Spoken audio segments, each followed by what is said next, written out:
ज्ञानेश्वरीची अविटगोडी चाखू इच्छिणाऱ्या सर्व श्रोत्यांना आमचा नमस्कार। सर्व श्रोत्यांनी पूर्ण चित्त एकवटून ध्यानस्थ बसून डोळे मिटून शांतपणे ज्ञानेश्वरीच्या ओव्यांचा आस्वाद घ्यावा ही नम्र विनंती। अध्याय 9 भाग 2। मागील भागात श्रीकृष्ण म्हणाले, आता अत्यंत गुह्य असे ब्रह्मज्ञान प्रपंच ज्ञानासह असूयारहित असे तुला सांगतो। हे जाणल्याने तू अशुभ संसारापासून मुक्त होशील। ब्रह्मज्ञान हे सर्व विद्यांचा राजा, सर्व गुह्यांचा अधिपती, पवित्र, अतिउत्तम, प्रत्यक्ष अनुभवास येणारे, धर्माला अनुसरून असलेले, सहजपणे आचरण करता येणारे आणि अविनाशी आहे। ओवी क्रमांक 52। पैगा आणि काही एक याचे, जे हाता आले तरी न वचे, आणि अनुभविता काही न वेचे, वरी विटेहिना, येत जरी तू तार्किका, ऐसी हन घेसी शंका, ना येवडी वस्तू हे लोका, उरली केवी पा।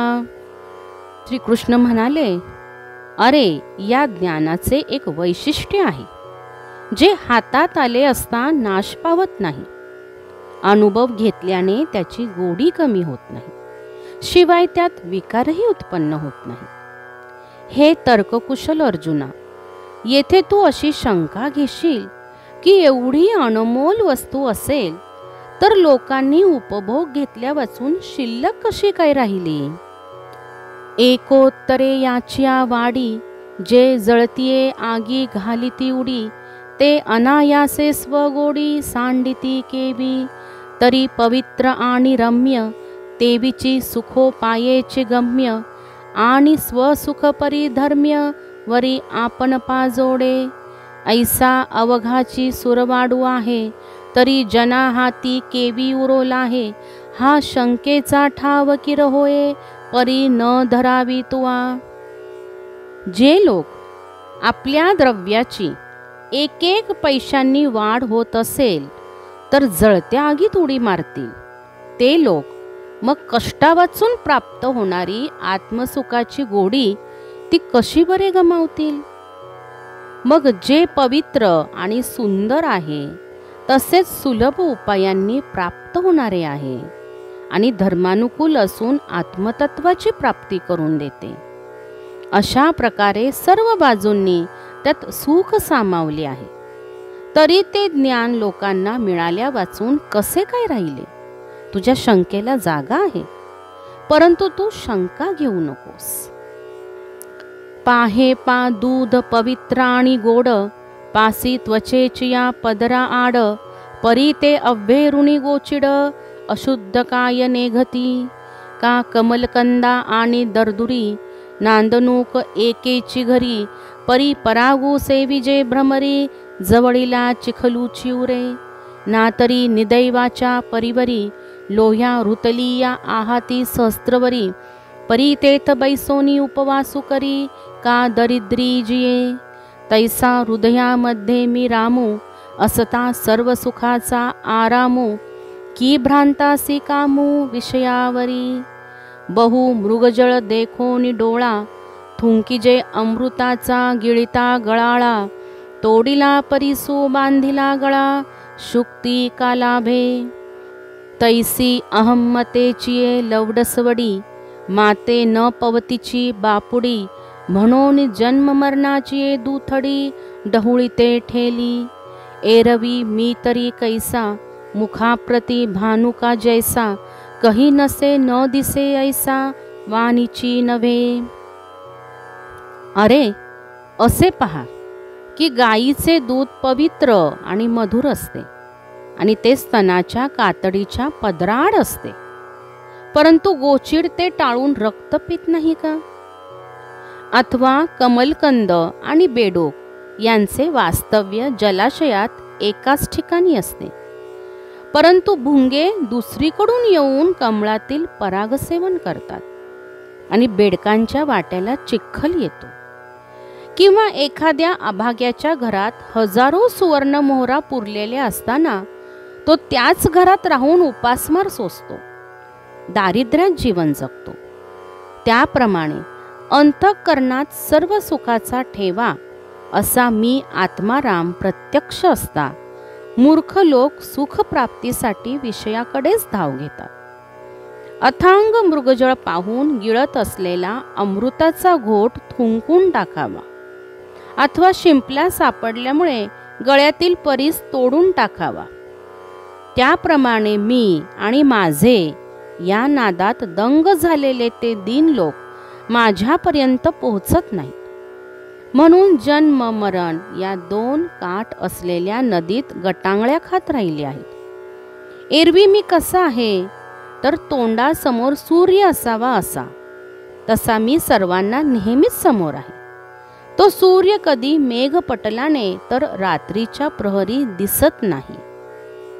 माझे या विस्तारलेपणा नावे हे जगची नोहे आघवे, जैसे दूध मुराले स्वभावे तरी तेची दही, का बीजची जाहले तरू अथवा भांगारची अलंकारू, तैसा मज एकाचा विस्तारू ते हे जग.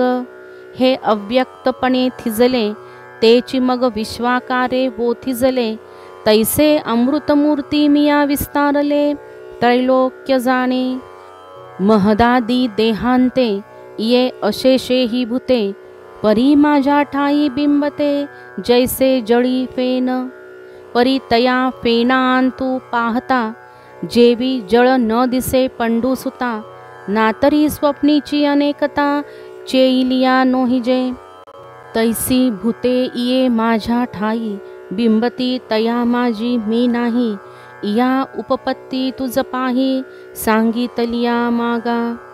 म्हणून बोलिलिया बोलाचा अतिसो, न की जे या लागी हे असो, तरी मजांत पैसो दिठी तुझी. हे सगळे जग माझ्या विस्ताराची गोष्ट नाही का?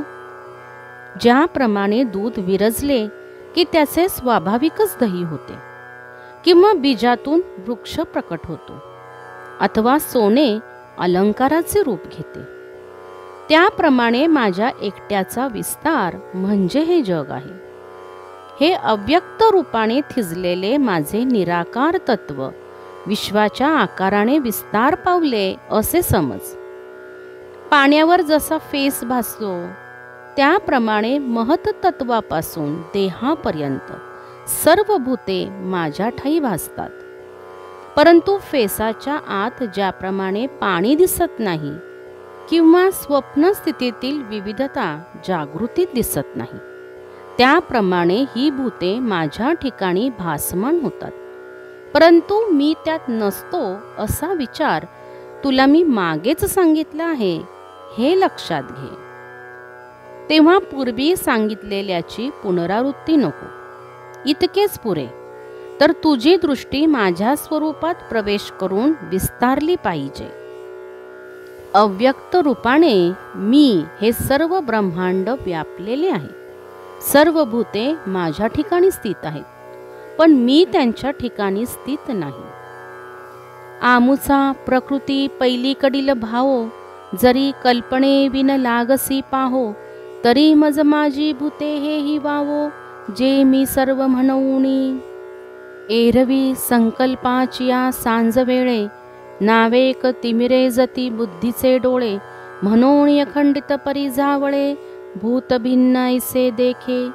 तेची संकल्पाची सांज जै लोपे, तै अखंडितची आहे स्वरूपे, जैसे शंका जात खेवो लोपे, सापपन माळेचे.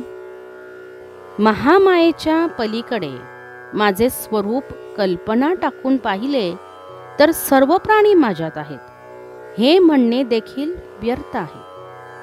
माझ्याशिवाय कशाचेही अस्तित्व नाही.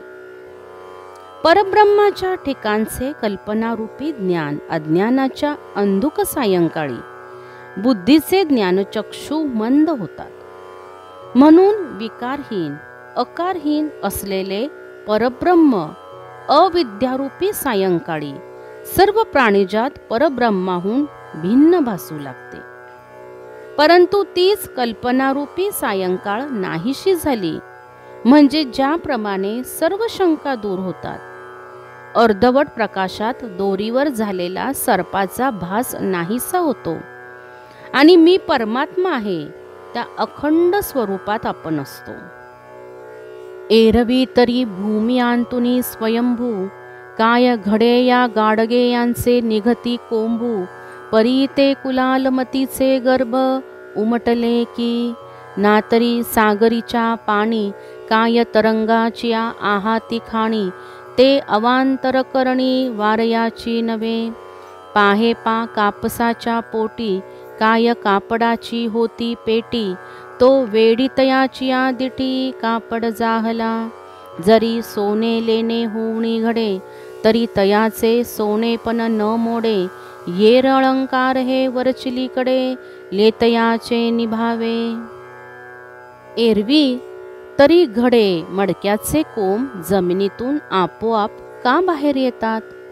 ते मूळ मातीतून पुढे कुंभाराच्या बुद्धीनेच आकार म्हणून प्रगट होतात ना. किंवा समुद्राच्या पाण्यात काय लाटाच्या खाणी आहेत का? पाण्याचे लाटात रूपांतर करणे ही वाऱ्याचीच करामत आहे ना. असे पहा, कापसाच्या पोटात काय कापडाच्या पेट्या असतात का? त्याला परिधान करणाऱ्याच्या दृष्टीमुळे त्याचे कापड होते ना. जरी सोने अलंकार होऊन प्रकट झाले तरी त्याचे सोने पण मोडत नाही. त्याच्या ठिकाणी वरवर अलंकाराचे देखणे पण येते. ते केवळ अलंकार वापरणाऱ्याच्या दृष्टीनेच नव्हे काय. सांगे पडी सादाची प्रत्युत्तरे, का आरिसा जे आविष्कारे, ते आपुले की साचोकारे तेथेची होते.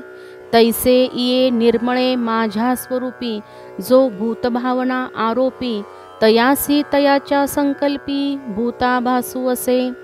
तेची कल्पिती प्रकृती पुरे, आणि भूताभासू आधीची सरे, मग स्वरूप उरे एकसरे निखळ माझे. हे असो आंगी भरलिया भवंडी, जैशा भोवत दिसती अरडी दरडी, तैशी आपुलिया कल्पना अखंडी गमती भूते. तेची कल्पना सांडूनी पाही, तरी मी भूती भूते माझी ठाई, हे स्वप्नीही परी नाही कल्पावया जोगे.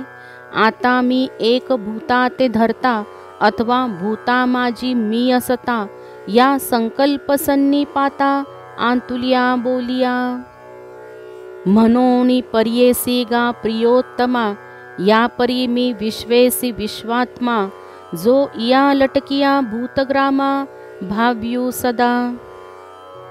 प्रतिध्वनीचे प्रतिशब्द किंवा आरसा जे प्रकट करतो ते प्रतिबिंब आपलेच असते की खरोखर प्रतिध्वनीच्या किंवा आरशाच्या अंगचे असते काय सांग पाहू.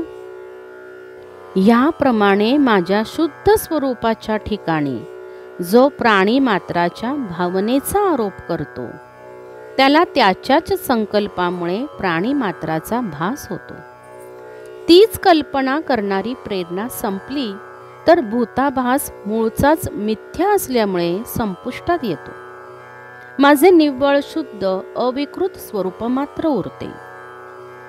असो, अंगात भोवळ आल्यावर डोंगरदरी गरगरा फिरताना दिसतात. त्याप्रमाणे आपल्या कल्पनेमुळे माझ्या अखंड स्वरूपाच्या ठिकाणी प्राणी मात्र भासतात. तीच कल्पना टाकून पहा, मग मी भूतात आहे आणि भूते माझ्या ठिकाणी आहेत. हे स्वप्नात देखील कल्पना करण्यायोग्य नाही असे कळून येईल. आता मी एक भूतांना धारण करणारा अथवा प्राणीमात्रात असणारा ही बोलणी म्हणजे संकल्परूपी सन्निपातातील भ्रमिष्ट स्थितीतील बडबड आहे. म्हणून हे लाडक्या अर्जुना, मिथ्या भूत समुदायाचा मी सदा आश्रय आहे, असा मी विश्वासह विश्वाचा आत्माच आहे. रश्मीचे आधारे जैसे नवतेची मृगजळ आभासे, माझ्या ठाई भूत जात तैसे आणि मातेही भावी. मी ये परीचा भूतभावनू परी सर्व भूतांसी अभिन्नू जैसी प्रभा निभानू एकची ते। हा आमुचा ऐश्वर्य योगू तुवा देखिला की सांगू, आता सांगे काही येथ लागू भूतभेदाचा असे। या लागी मजपासून भूते आने नवती हे निरुते, आणि भूतांवेगळ्या माते कहीच न मनी हो। सूर्यकिरणाच्या आधाराने ज्याप्रमाणे नसलेले मृगजळ भासमान होते, त्याप्रमाणे प्राणी मात्र माझ्या ठिकाणी भासमान होतात आणि मलाही आपल्यात भासमान करतात। मला सूर्यकिरणांप्रमाणे सत्य समज। ज्याप्रमाणे सूर्यप्रभा आणि सूर्य एकच असतात, तसा मी अशाप्रमाणे प्राणीजात उत्पन्न करणारा आहे, पण सर्व प्राणीजात माझ्याशी एकरूप आहेत। अर्जुना, हा आमचा ऐश्वर्य याग तुला चांगला समजला ना? आता तेथे महत तत्वापासून देहापर्यंतची तत्वे आणि मी यामध्ये भेदाचा काही संबंध आहे का? यासाठी माझ्यापासून प्राणी मात्र वेगळे नाहीत हे निश्चित, आणि मला प्राणी मात्रांपासून वेगळे मानू नकोस। पै गगन जेवढे जैसे, पवनूही गगनी तेवढाची असे। सहजे हालविलिया वेगळा दिसे, एरवी गगन ते चितो। तैसे भूतजात माझ्या ठाई, कल्पिजे तरी आभासे काही। निर्विकल्पी तरी नाही, तेथ मीची मी आघवे। म्हणून नाही आणि असे, हे कल्पनेचे निसौरसे। जे कल्पना लोपे भ्रंशे, आणि कल्पने सवे होये। अरे, आकाशाचा जेवढा विस्तार आहे तेवढाच विस्तार वायूचाही आहे, आणि सहज पंखा हलवून पाहिला तर त्याचे वेगळे पण जाणवते। नाहीतर आकाश आणि तो एकच आहे। त्याप्रमाणे माझ्या ठाई प्राणी जातीची कल्पना केली असता आभास उत्पन्न होतो। कल्पना केली नाही तर निर्विकल्प स्थितीत हे भूतपात्र नाहीसे होऊन मी एकटाच अविकृत उरतो। म्हणून प्राणी जाताचे नसणे आणि असणे हे कल्पनेचे खेळ आहेत। कल्पना नष्ट झाली की प्राणीमात्रांचा भास लोप पावतो आणि कल्पनेबरोबर निर्माण होतो। तेची कल्पिते मुद्दल जाये, तै असे नाही हे के आहे। म्हणून पुढती तू पाहे, हा ऐश्वर्य योगू। ऐसिया प्रतीती बोधसागरी, तू आपणे याते कल्लोळू एक करी। मग जब पाहासी चराचरी, तव तूची आहासी। या जाणणे याचा चेओ, तुझ आला ना म्हणती देओ। तरी आता द्वैत स्वप्न वाओ, झाले की ना। तरी पुढती जरी विपाये, बुद्धीसी कल्पनेची झोप ये। तरी अभेद बोधू जाये, जय स्वप्नी पडिजे। मग कल्पना करणारे मूळ अज्ञानच नाहीसे झाले की असणे नसणे कोठे उरते। म्हणून हा ऐश्वर्य योग नीट लक्षात घे। अशा परम ज्ञानाच्या सागरात तू स्वतःला तरंगाकार समजून राहा। मग जेव्हा जेव्हा तू या जगात पाहशील तर तू एकच आहेस असे कळून येईल। देव म्हणतात, अर्जुना, या परम ज्ञानाची जागृती तुला येऊन द्वैत स्वप्न मिथ्या झाले की नाही? आता पुन्हा एखाद्या वेळेस बुद्धीला कल्पनेची झोप येईल तर हे अभेद ज्ञान मावळेल, कारण तू द्वैतरूपी स्वप्नात पुन्हा पडशील। म्हणून ये निद्रेची वाट मोडे, निखळ उद्धोधाचेची आपण पेघडे। ऐसे वर्म जे आहे पुढे, ते दावो आता। तरी धनुर्धरा धैर्या, निके अवधान देईबा धनंजया। पै सर्वभूतांते माया, करी हरिगा। जिये नावगा प्रकृती, जे द्विविध सांगितली तुझ प्रती। एकी अष्टदा भेद व्यक्ती, तुझी जीवरूपा। हा प्रकृती विखो आघवा, तुवा मागा परिसिलासे पांडवा। म्हणून असो काही सांगावा पुढत पुढती।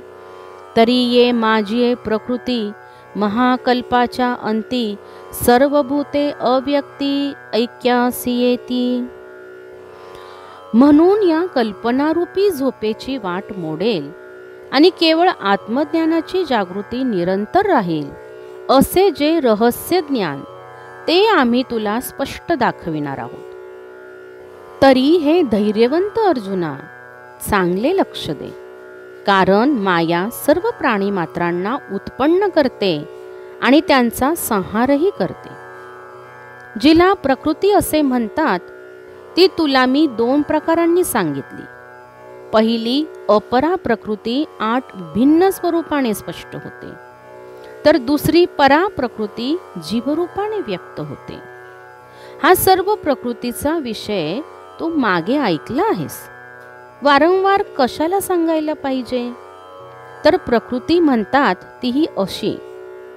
तरी महाप्रलयाच्या वेळी व्यक्त झालेली सर्व भूते या माझ्या मायेच्या ठिकाणी एक रूपाने पुन्हा विलीन होतात.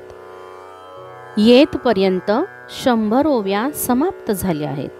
यापुढील ओव्या आपण अध्याय 9 आणि भाग 3 यामध्ये पाहणार आहोत. राम कृष्ण हरी. राम कृष्ण हरी.